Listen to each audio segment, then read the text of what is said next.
It took me a long time to figure out the theme for March.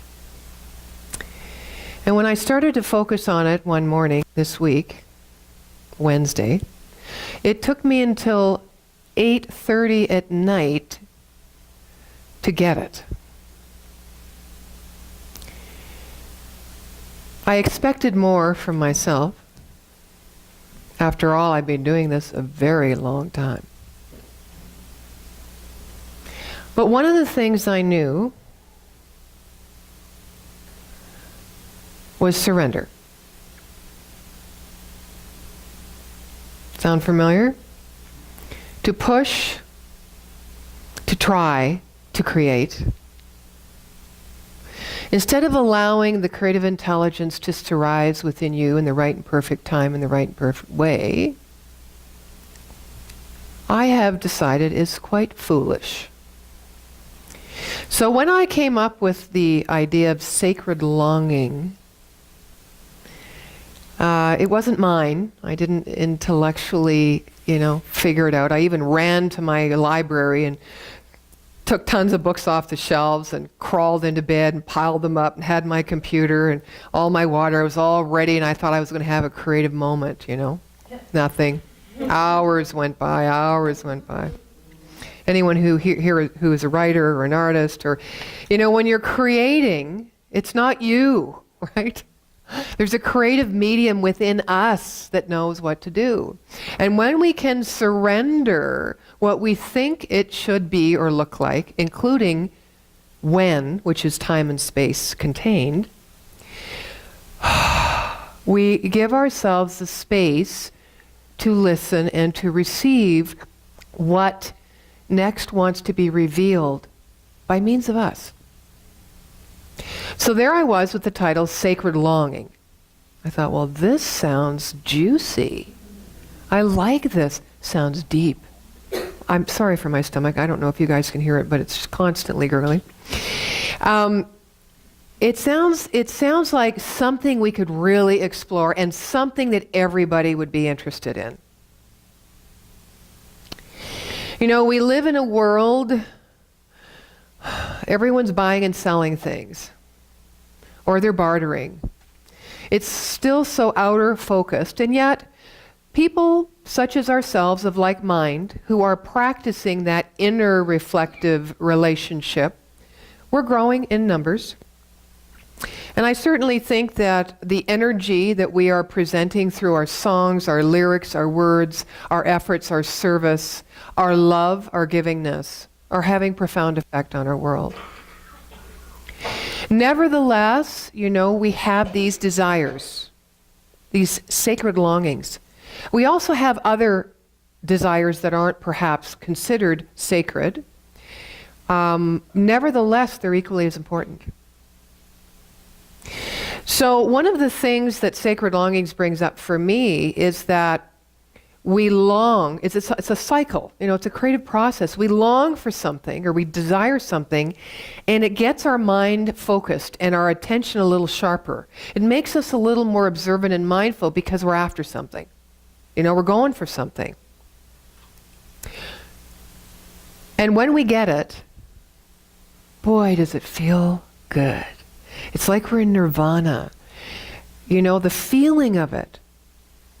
But then we go into our mind and go, okay, that's great, now what? Right?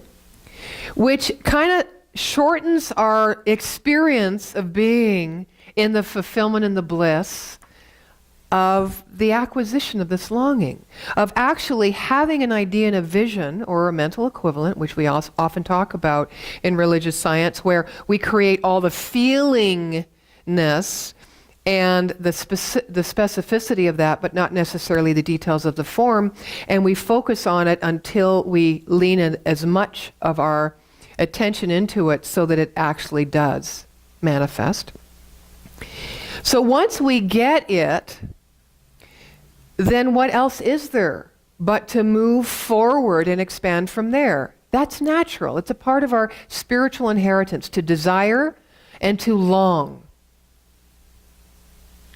A lot of us practice that or attend that need within us on a material level. Good, because we live in a material world. It's a great place to practice. And let us not forget about attending the sacred longing of the connection to our true nature. Both operate. Both have validity, and both feelings of desire and longing come from our inherent common spiritual nature, which is one with the nature of God, right? The nature of cosmic intelligence. It has to keep expanding. So if you're thinking, oh, I shouldn't want that, or, or I you know what, I don't really need a new car.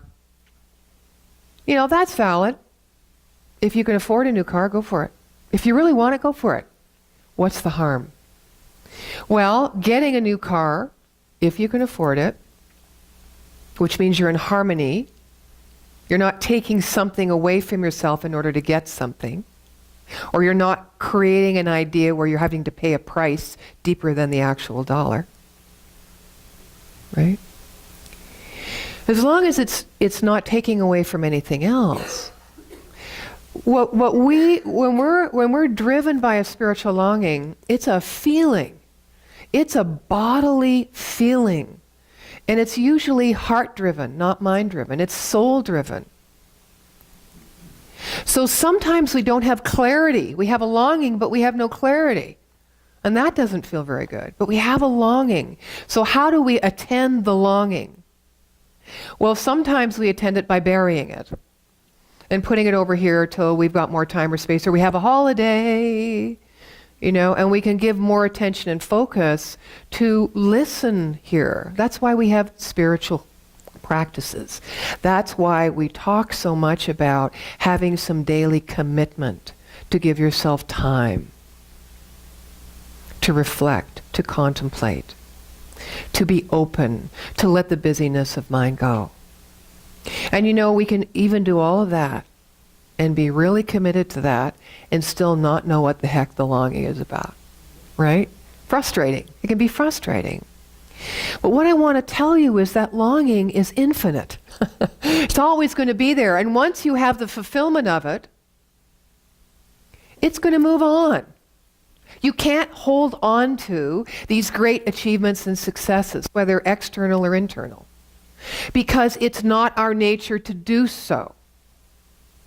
Because there is an underlying cause back of all of life whose nature it is to completely give freely of itself, to express its own wholeness, its completion, and its perfection, ongoingly, all the time, without reserve.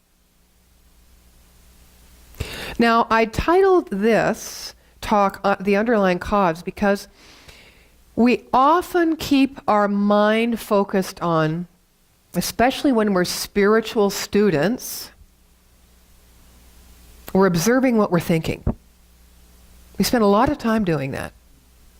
Because thinking this way, which means around lack and limitation, is going to bring us more lack and limitation. So once we notice we're doing that, and then we start observing when we automatically do that, where our deep subconscious patterns of belief are that support that, and then we start to kick them out of the bed. We want to get rid of those deeper beliefs, change our patterns of belief, because we know that the subconscious mind is the creative medium. It brings forward, because of its oneness in the relationship with universal subjective mind, which just responds to the action and the activity and the energy of thought, of consciousness. We want to make sure that what we're wanting, what we're identifying as our sacred longing, is going to be supported by our deepest beliefs. So we got to get into alignment. This is what mental science study is all about, right?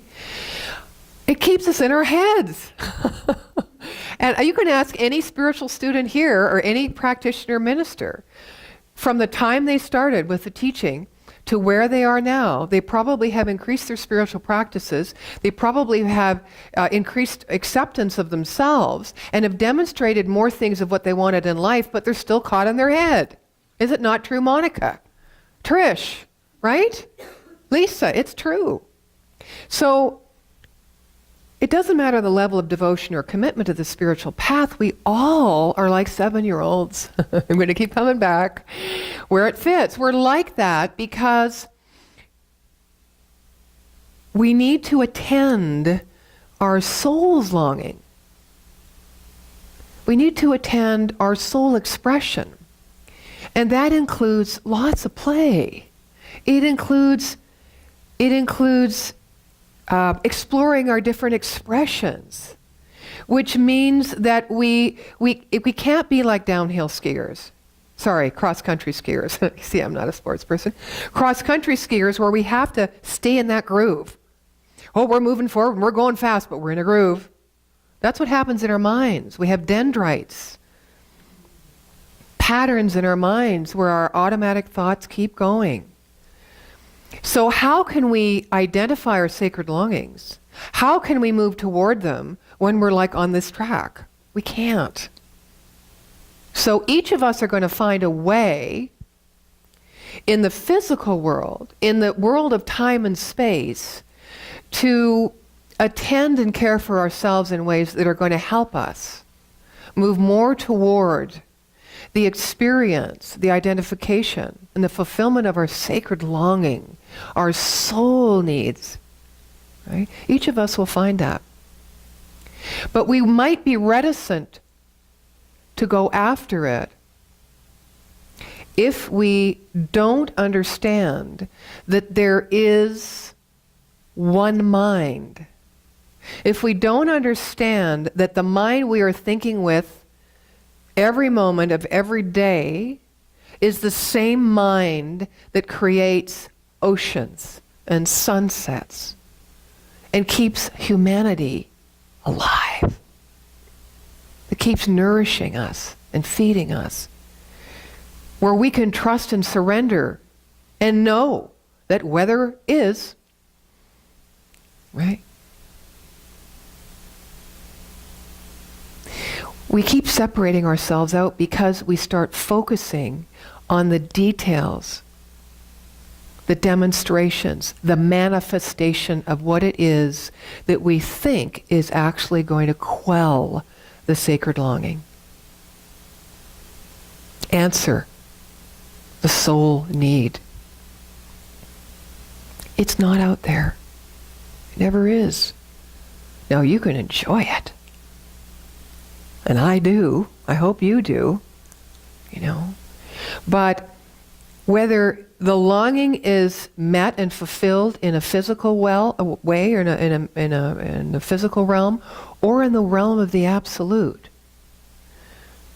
it's going to pass. And that's natural. So please don't ask yourself the question, what's wrong with me? Why can't I hold on to it? I hate being here. I love being there. Really? Well, where are you? I'm here. Okay, so what are you going to, how are you going to move from here and this resistance and this frustration and this rebellion and this hate? How are you going to move into the ecstasy? I trust you'll figure it out. It isn't by escaping this. It isn't by pushing against it or resisting it. It's about opening to it, knowing that the same underlying cause and intelligence which you experience more of over here is right here. Right here. You get to work with it. You get to play with it. You get to mold it. You get to think into it. And more importantly, you get to just be with it. Because when you be with it, you be with yourself. And when you be with yourself, you be with this infinite intelligence, this God mind that you are thinking into, thinking with, thinking as, breathing into, breathing with, and breathing as. And so it is.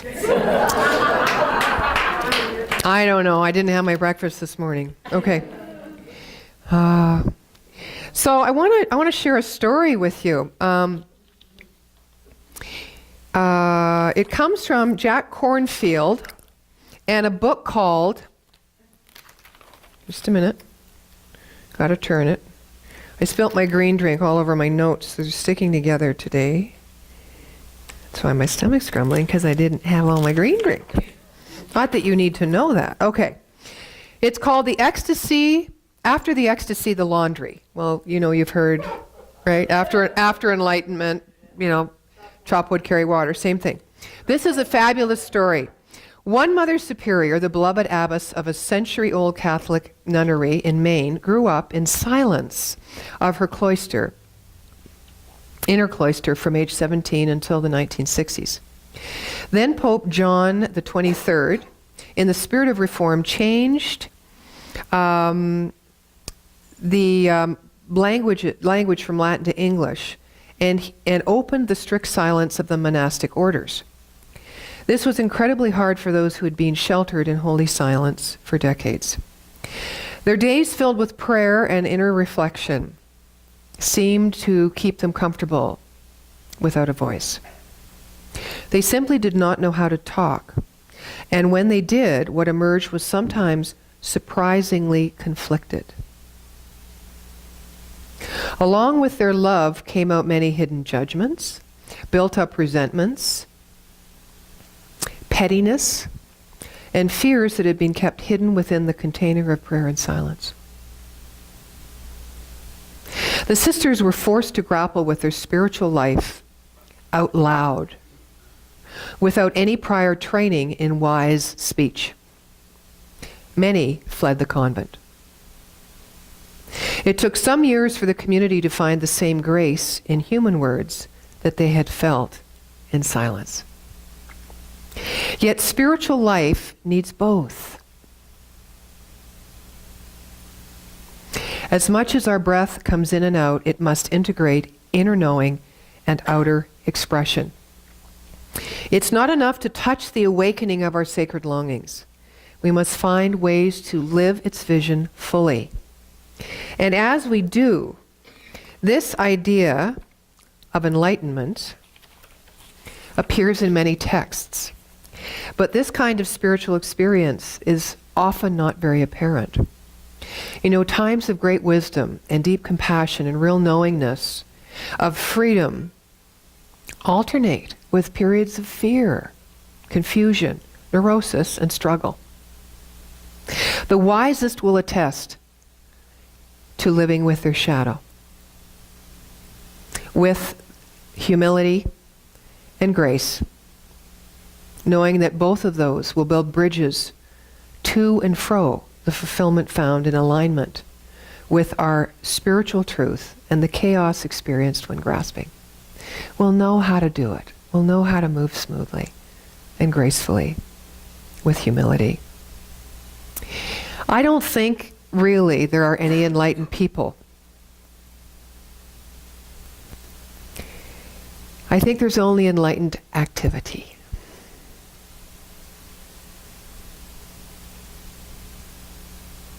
So if you're striving to become enlightened, I invite you to think about the experience of being enlightened as a really solid alternative. Because when we think of enlightened, we often cut off part of ourself. The part we don't like, the part called shadow, the part called past experience. You need throw nothing out. What does that fridge magnet say? God don't create no junk. You are the perfection already. But our mind, when we stay in our mind, it's going to categorize. It's going to measure, right? When I say mind, I mean intellect. Excuse me. I don't mean when we're using our spiritual intelligence, which opens up to our heart and our sensory feeling and our intuition, right? So we need both. We need our intellect to identify and observe and inform us, right? But we need the other to imagine and to dream, to surrender, to love, to give, to trust, and to know at a deeper level. Enlightenment can't be held by anyone. It simply exists in moments of freedom. Allowing our sacred longings expression points us to the direction of this freedom and places the feeling of that freedom inside of us. I'm going to close with a story, an African story, and it illustrates being for something and against nothing, which I hope you internalize and use about how you think about yourself. In the Bema Tribe in Africa, when a person acts irresponsibly or unjustly, he or she is placed in the center of the village, alone and unfettered. All work ceases, and every man, woman, and child in the village gathers in a large circle around the accused individual. Then each person in the tribe speaks to the accused one at a time about all the good things the person in the center of the circle has done in his lifetime. Every incident, every experience that can be recalled with any detail and accuracy is recounted. All their positive attributes, their good deeds, their strengths and kindnesses are recited carefully and at length.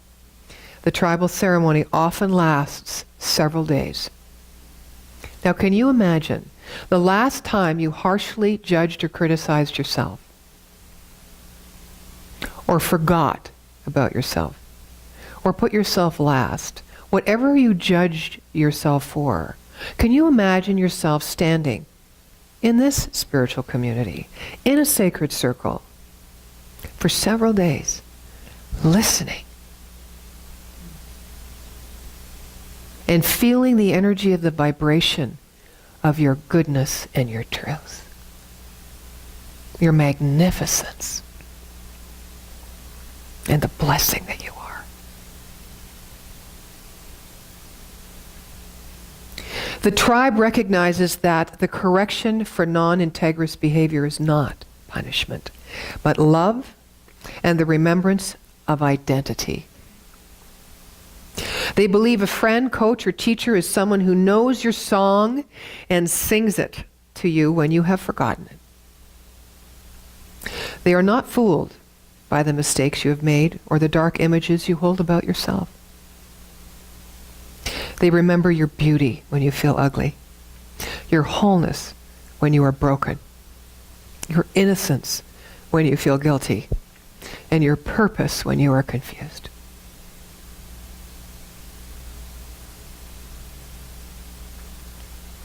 So, please,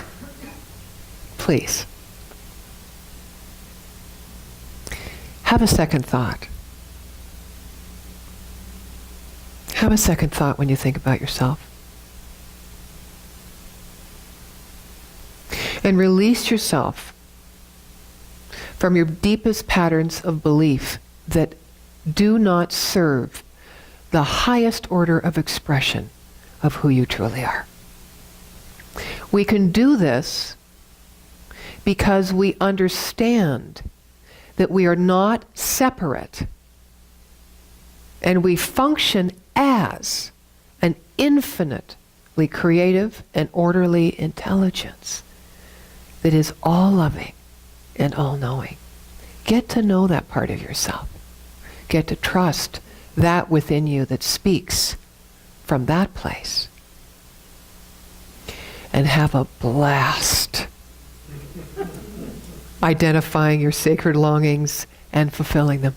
And so it is.